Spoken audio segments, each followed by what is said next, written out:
Hello नमस्कार दोस्तों। Global hunger index 2023 की रिपोर्ट आ गई है और इसमें भारत की रिपोर्ट काफी खराब रही है और इसे मानने से भारत ने इनकार कर दिया। आखिरकार भारत ने इनकार क्यों किया है और असलियत में भारत की रैंकिंग क्या है ग्लोबल हंगर इंडेक्स में, इन सब के बारे में पूरा वीडियो में जानने वाले हैं। तो दोस्तों ज्यादा समय न लेते हुए स्टार्ट करते हैं आज का ये महत्वपूर्ण सेशन। सबसे पहले ग्लोबल हंगर इंडेक्स की बात करते हैं तो इसमें भारत की जो रैंक आई है 125 देशों में 111 आई है। मतलब कि देखा जाए तो ये बहुत ही खराब कंडीशन है कि 125 देशों में गणना की गई और 111 भारत की रैंक रही है, जो कि भुखमरी के गंभीर स्तर को दर्शाता है। ठीक है, अगर 125 देशों में 111 रैंक आई, इसका मतलब भारत ही बहुत ही भुखमरी से परेशान है देश। लेकिन सबसे बड़ी बात यह है कि इस इंडेक्स में मुझे तो हंसी इस बात की आती है कि भारत से ज्यादा अच्छा इंडेक्स में रैंकिंग जो आई है वो पाकिस्तान की आई है, जिसे भूखो नंगू का देश बोला जाता है।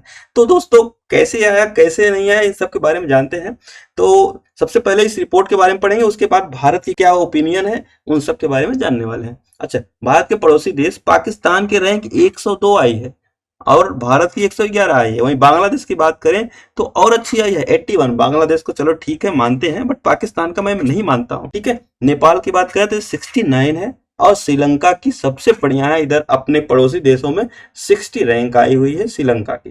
ठीक है, अब बात करते हैं ग्लोबल हंगर इंडेक्स एक सहकर्मी समीक्षा रिपोर्ट है। इसे जारी कौन करता है? इसे जारी करते हैं दो ऑर्गेनाइजेशन। कौन कौन? एक है कंसर्न वर्ल्ड वाइड और दूसरा क्या है, वेंथुगर हेल्पे।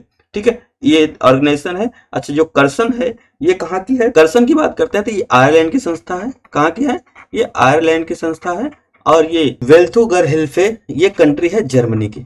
ठीक है, ये जर्मनी की है। इनके द्वारा ये दर्शाया जाता है, ये बताया जाता है कि देश में पूरे विश्व में क्या कंडीशन चल रही है भुखमरी की। अब आगे हम लोग जानते हैं कि जो ग्लोबल हंगर इंडेक्स है ये कितने इसके पैमाने हैं और किस प्रकार से ये ग्लोबल हंगर इंडेक्स जारी किया जाता है। तो इसके 4 पैमाने हैं। पहला हमारा है अल्प पोषण। अल्प पोषण का मतलब होता है जनसंख्या का वह हिस्सा जिसका कैलोरी सेवन अपर्याप्त है। अल्प पोषण का मतलब होता है भोजन को कम मात्रा में लेना या फिर कम मात्रा में सेवन करना होता है। तो इसे एक फिक्स किया गया है कि इतने किलो कैलोरी जिसको नहीं मिल रही है, उससे कम जो ले रहे हैं उन्हें अल्प पोषण में रखा जाएगा। पहला पॉइंट है। दूसरा बोलते हैं बाल स्टंटिंग। ये क्या होता है? 5 वर्ष से कम उम्र के बच्चों की हिस्सेदारी उनकी उम्र के अनुसार कम है। ठीक है, जो दीर्घकालिक कुपोषण को दर्शाता है। कहने का मतलब है 5 वर्ष से कम बच्चों की हिस्सेदारी उनके उम्र के अनुसार कम करता है। मतलब कि जो 5 वर्ष से कम बच्चे हैं, ठीक है, उनकी जितनी एज है उस हिसाब से वो पोषण नहीं ले पा रहे हैं, उनको किस कैटेगरी में रखा गया है? बाल स्टंटिंग कैटेगरी में रखा गया है। अच्छा, तीसरा क्या है? Child wasting. ये क्या होता है? ये होता है 5 वर्ष से कम उम्र के ऐसे बच्चे की हिस्सेदारी जिनका वजन उनकी ऊंचाई के अनुसार कम है। ठीक है, ऊंचाई मतलब लंबाई हम लोग बोल सकते हैं, तो उनकी लंबाई जितनी है और उनकी जितनी एज है उस हिसाब से वो पोषण ले रहे हैं, लेने में सक्षम है या फिर नहीं, ये सब इसमें काउंट होता है। किसमें? चाइल्ड वेस्टिंग में। ठीक है, जो गंभीर कुपोषण को दर्शाता है। ठीक है, इस प्रकार के कंडीशन को क्या बोलते हैं? गंभीर कुपोषण से मतलब वो बहुत ही परेशान है।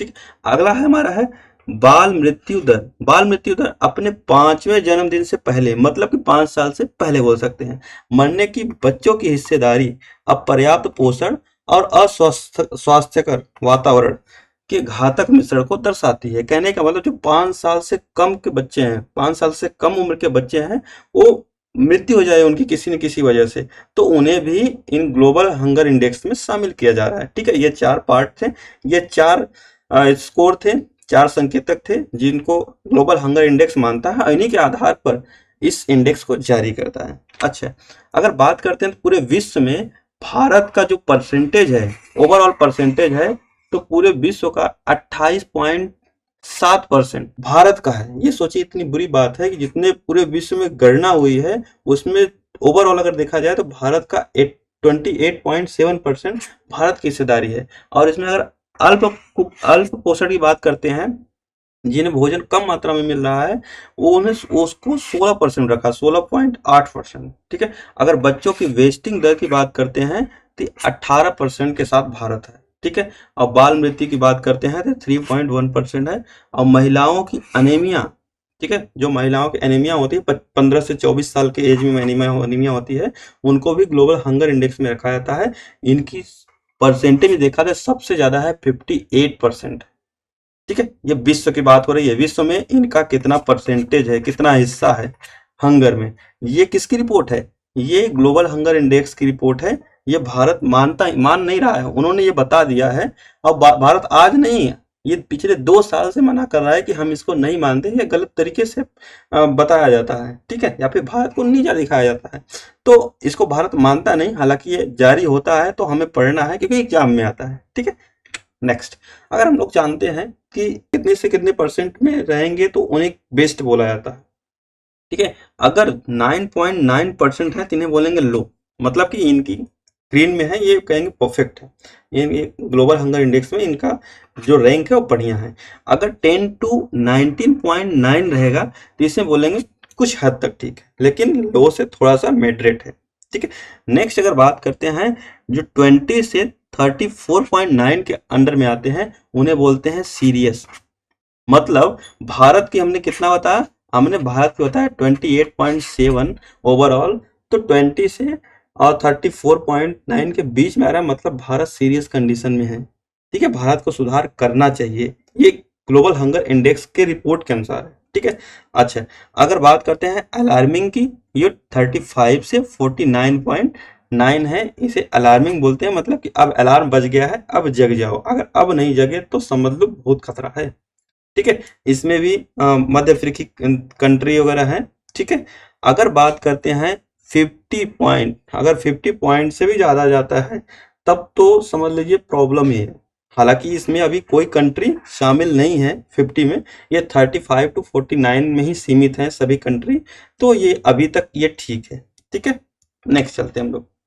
अगर जीएचआई की रिपोर्ट बात करते हैं 2023 के अनुसार, बेलारूस, बेलारूस नंबर 1 पे है, ध्यान रखना है। बेलारूस, बोस्निया हर्जिगोनिया, चिली और चीन शीर्ष रैंक में, ये शीर्ष रैंक वाले ये देश हैं। यानी भूख का निम्न स्तर, यहाँ पर भूख से कम लोग मरते हैं। और अगर बात करते हैं यमन की, ठीक है, जो एक गल्फ कंट्री है, मेडागास्कर की, एक मध्य अफ्रीकी गणराज्य की, इन सब में सबसे ज्यादा भूखमरी है। ये सबसे ज्यादा इनकी रैंकिंग है, लगभग 123, 24, 25 ऐसे करके है। मतलब 125 में बात करते हैं तो कोई 125 है, 124 है, 123 है, ऐसे ये सब कंट्री है। ठीक है, बात करते हैं हम लोग इसमें भारत की प्रतिक्रिया क्या है, क्योंकि हमें भारत मना कर रहा है तो क्यों मना कर रहा है उसके बारे में हम लोग जानते हैं। पद्धति की आलोचना क्यों हुई उसको देखते हैं। महिला एवं बाल विकास मंत्रालय ने रिपोर्ट की पद्धति के बारे में चिंता जताई। ठीक है, उसने कहा जिसमें गंभीर पद्धतिगत मुद्दे और दुर्भावनापूर्ण इरादे का सुझाव दिया गया।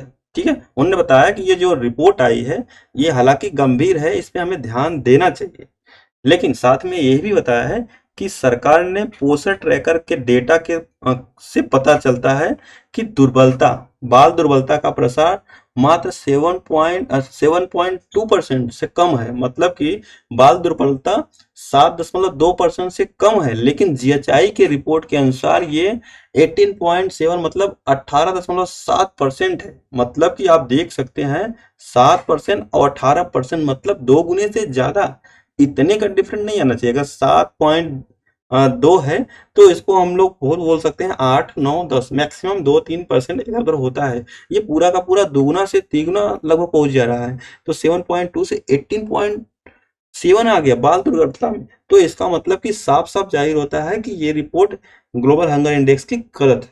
ठीक है, रिपोर्ट के आंकड़े के पूरा विपरीत है। दूसरा अगर बात करती है जो सरकार बोलती है बाल स्वास्थ्य पर ध्यान। ठीक है, सरकार ने कहा कि 4 जीएचआई संकेतकों में से 3 बच्चों के स्वास्थ्य से संबंधित हैं और पूरी आबादी का पूर्ण प्रतिनिधित्व प्रदान नहीं कर सकते हैं। कहने का मतलब जो 4 प्रकार के पैमाने रखे हैं ग्लोबल हंगर इंडेक्स ने, उसमें से 3 सिर्फ बच्चे से रिलेटेड है, उसमें से 3 सिर्फ चाइल्ड से रिलेटेड है। तो आप सिर्फ बच्चों को देखकर कैसे बोल सकते हैं कि भुखमरी है, क्योंकि भारत में 140 करोड़ जनसंख्या है। आप बच्चों 4 में से 3 बच्चे के लिए हैं सिर्फ, और एक है महिलाओं के लिए। तो ऐसे नहीं माप सकते हैं कि आखिरकार एक्चुअल में हंगर इंडेक्स क्या है, क्योंकि कहाँ की जनसंख्या किस देश में बच्चे कम हैं, किस देश में बच्चे ज्यादा हैं, उस हिसाब से आप नहीं एक्चुअल काउंट कर सकते हैं। ठीक है, नेक्स्ट इसने बताया है छोटा नमूना आकार। छोटा नमूना आकार का मतलब है सरकार ने कुपोषित जनसंख्या का अनुपात संकेतकों की सटीकता के बारे में संदेह व्यक्त किया है, क्योंकि यह छोटे नमूना आकार के जनमत सर्वेक्षण पर आधारित है। कहने का मतलब आपको सिंपल भाषा में बता देते हैं कि 140 करोड़ जनसंख्या है देश में अपने, 3000 लोग का सैंपल लेके गए थे। अब 3000 बच्चों का सैंपल लेके 140 करोड़ जनसंख्या को कैसे डिनोट कर सकते हैं, कैसे बता सकते हैं कि यहाँ के हंगर इंडेक्स ज्यादा है।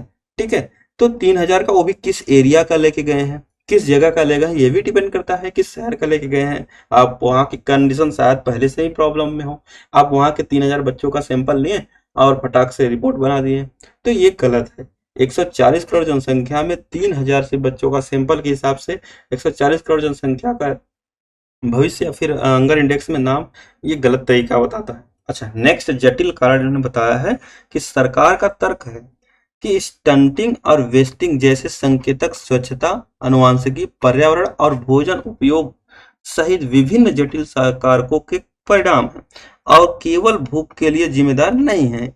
साफ शब्दों में इन्होंने कहा है कि आप जितने भी बच्चे 5 साल से कम के मर रहे हैं, जिनकी डेथ हो रही है, आप उन्हें सबको हंगर इंडेक्स में डाल दे रहे हैं।